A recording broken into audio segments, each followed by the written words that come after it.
हमारा यह मानव शरीर जड़ और चेतन का सम्मिलित रूप है। मानव शरीर के इन दोनों भागों को स्थूल और सूक्ष्म शरीर में बांटा गया है। स्थूल शरीर के अंतर्गत हाड़, मांस और रक्त से बनी यह मानव आकृति आती है, लेकिन सूक्ष्म शरीर के बिना कुछ भी नहीं है। यह यूं कहें कि चेतना के कारण ही स्थूल शरीर का अस्तित्व है। इस चेतना को ही आत्मा कहा गया है। यह चेतना या आत्मा ही शरीर में विभिन्न भूमिकाएं निभाती है, जिन्हें सम्मिलित रूप से अंतःकरण, चतुष्ट या मन, बुद्धि, चित्त और अहंकार कहा जाता है। कहने को बस नाम अलग अलग हैं, लेकिन इनके पीछे मूल रूप से कार्य करने वाली चेतना आत्मा ही तो है। आइए जानते हैं कि मन, बुद्धि, चित्त और अहंकार क्या हैं और इनकी भूमिकाएं क्या हैं। मन को समझना इतना आसान नहीं कि बस हमने कहा कि हमने मन को समझ लिया और हमने मन को समझ ही लिया है। मन को समझने के लिए चलिए एक प्रयोग करते हैं। आप दोहराइए कि मेरा मन कर रहा है। जब आप ऐसा दोहराएंगे तो सोचिए कि आपका मन क्या क्या करने को कर रहा है। यदि जवाब में आपको मिलना शुरू हो जाए कि मेरा मन क्या क्या कर रहा है, तो समझ लीजिए कि आपने मन को समझ लिया है। मन क्या कर सकता है? मन इच्छा कर सकता है, कुछ खाने की, घूमने की, सुनने की, देखने की, खेलने की और भी बहुत कुछ। दूसरी बात, मन कल्पना कर सकता है, अनुमान लगा सकता है। कल्पना करने में मन के समकक्ष कोई भी नहीं। मन की गति इतनी तीव्र है कि उसकी हम कल्पना भी नहीं कर सकते। आपकी सोचते ही मन क्षण भर में पूरी दुनिया के चक्कर लगा सकता है। मन आपकी सारी इंद्रियों के विषयों को याद रख सकता है। जरूरत पड़ने पर आपको उन अनुभवों का अनुसरण करा सकता है। मन ही आपको किसी विषय के प्रति प्रेरित करता है। इसलिए मन को 11वीं इंद्रिय भी कहा जाता है। मन चंचल है क्योंकि जागृत और स्वप्न अवस्था में वह कभी नहीं रुकता। मन एकांगी है क्योंकि एक क्षण में मन केवल एक ही विषय को सोचता है।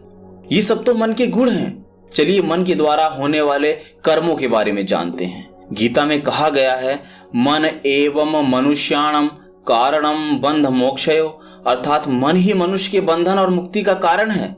एक बात जो आपको हमेशा याद रखनी चाहिए वह यह है कि हर आवश्यकता एक इच्छा होती है, किंतु हर इच्छा एक आवश्यकता हो यह जरूरी नहीं।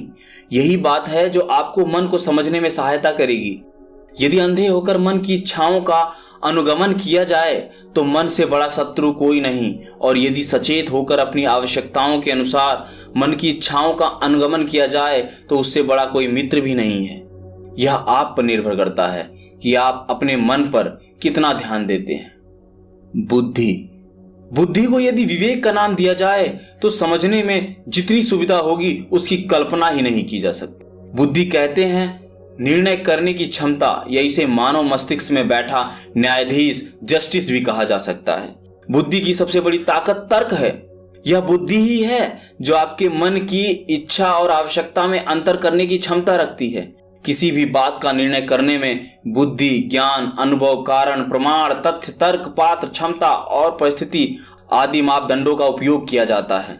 सामान्य मनुष्यों की बुद्धि के दो पक्ष होते हैं, श्रेय और प्रिय। श्रेय अर्थात आत्मा के अनुकूल या परमार्थ बुद्धि, और प्रिय अर्थात मन के अनुकूल या सांसारिक स्वार्थ बुद्धि। लेकिन उच्च कोटि के योगी की बुद्धि मनुष्यों की बुद्धि से अलग होती है। यह सब कुछ मन के क्षेत्र में एक लोक अदालत की तरह कार्य करता है, जहां विभिन्न इच्छाओं के विभिन्न मुकदमे चलते हैं, जो बुद्धि रूपी न्यायाधीश के सामने उन इच्छाओं की विषयों द्वारा, वकीलों द्वारा पेशकश की जाती है। तो हम यह कह सकते हैं कि बुद्धि वह न्यायाधीश है जिसके समक्ष सभी बातों का चिंतन किया जाता है। चित्त क्या है? स्वभाव, आदतों और संस्कारों के समुच्चय को चित्त कहते हैं। हर इच्छा बुद्धि रूपी न्यायाधीश से गुजरने के बाद कार्य रूप में परिणत होती है। लंबे समय तक एक ही प्रकार की इच्छाओं की कार्यरत होने से मनुष्य को उनकी आदत हो जाती है। जो विचार, आदत या संस्कार चित्त में पड़ जाता है, उससे पीड़ा छुड़ाना बहुत कठिन होता है। कमजोर मनोबल वालों के लिए तो लगभग असंभव होता है। मनुष्य के इसी चित्त को चित्रगुप्त देवता कहा जाता है, जो उसके पाप और पुण्य का लेखा जोखा रखता है, क्योंकि जो कुछ भी अच्छा या बुरा इच्छा के रूप में प्रकट होकर बुद्धि की लक्ष्मण रेखा को पार करके चित्त में डेरा डालता है, वही हमारे प्रारब्ध या कर्माशय का निर्माण करता है।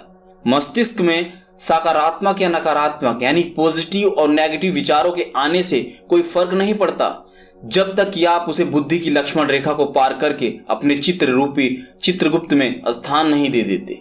जब कोई इच्छा या विचार चित्त में आ जाता है तो वह आदत या संस्कार के रूप में अपनी जड़ें जमा लेता है, जो उसी प्रकार के आदत और संस्कारों को बढ़ावा देता है जब तक कि उसे जड़ मूल से उखाड़ कर न फेंक दिया जाए।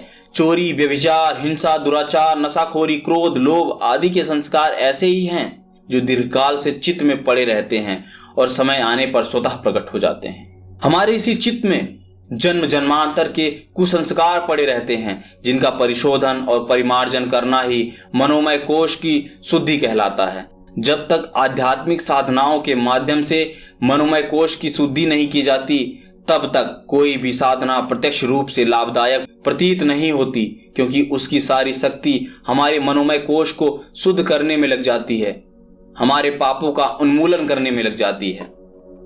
अहंकार, यह सबसे मेन पॉइंट है। अहंकार का मतलब होता है अपने स्वयं के संबंध में मान्यता। जैसे खुद से खुद के लिए प्रश्न कीजिए, मैं कौन हूं?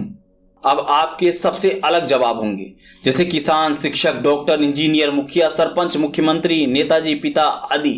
यही अंतःकरण संतुष्ट का चौथा भाग अहंकार है। अगर आप गौर से देखें तो आपको पता चलेगा कि आपकी हर इच्छा का संबंध आपके अहंकार से है। जैसे एक करोड़पति अमीर व्यक्ति की इच्छाएं उसी के स्तर की होंगी और एक गरीब मजदूर की इच्छाएं उसी के स्तर की होंगी।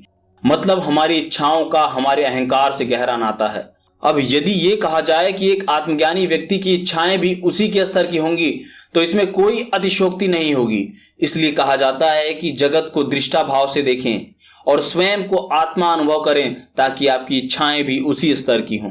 आप स्वयं को पुरुष समझते हैं, इसलिए आपका आकर्षण स्त्रियों के प्रति है। यदि आप स्वयं को आत्मा माने और हर स्त्री को आत्मिक दृष्टि से देखें, तो आपकी कामुकता का निवारण पल भर में हो सकता है। बस अपना दृष्टिकोण बदलना है। माना कि यह इतना सरल नहीं, लेकिन यह असंभव भी तो नहीं। अब तक हमने जो ये सब कुछ जाना, इसको एक उदाहरण के माध्यम से समझ लेते हैं। मान लीजिए एक दिन आपको नशा करने का विचार आया। अब यह विचार कहीं से भी आ सकता है, जैसे कुछ लोगों को देखकर या आपके किसी दोस्त ने आपसे आग्रह किया। जैसे ही यह विचार आता है, इसके साथ एक इच्छा भी जन्म लेती है। इस इच्छा के साथ ही बुद्धि की लड़ाई शुरू हो जाती है। तरह तरह की दलीलें पेश की जाती हैं। यदि बुद्धि कमजोर रही तो वह उस इच्छा के पक्ष में अपना फैसला सुना देती है। बुद्धि की लक्ष्मण रेखा पार होते ही इच्छा कार्य रूप में परिणत हो जाती है। यह कार्य कुछ अच्छे और बुरे अनुभवों के रूप में आपके चित्त में संचित हो जाता है।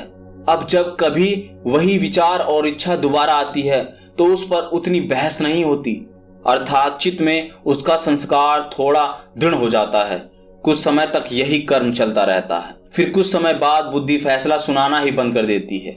या यूं समझ लीजिए कि उस इच्छा या विचार के लिए बुद्धि मर जाती है और आपको उस नशे की लत लग जाती है। इसे कहते हैं संस्कारों का चित्त में जड़ें जमाना। अगर आप इसे सरल भाषा में समझना चाहते हैं तो ऐसे समझ लीजिए कि जब कोई व्यक्ति सबसे पहले नशा करने की सोचता है तो उसके मन में इतने द्वंद्व चल रहे होते हैं, उसकी बुद्धि यह फैसला नहीं सुना पाती है कि उसको वास्तव में यह नशा करना है कि नहीं।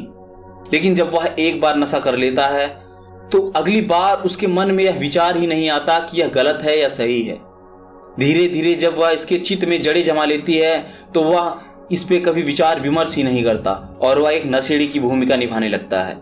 अब अगर आप इसके खिलाफ आवाज उठाना चाहते हैं तो आपको अपनी बुद्धि को फिर से जिंदा करना पड़ेगा और तर्क, तथ्य और प्रमाण के साथ उसे मजबूत करना होगा, जो कि बहुत कठिन है। तो आज की वीडियो में बस इतना ही। आशा करता हूं आपको यह वीडियो पसंद आया होगा। यदि आपके कोई प्रश्न या सुझाव हैं तो नीचे कमेंट बॉक्स में लिख सकते हैं। अगर आप चैनल पर पहली बार हैं तो चैनल को सब्सक्राइब करना ना भूलें। मिलते हैं किसी नए वीडियो में किसी नई जानकारी के साथ। तब तक के लिए नमस्कार।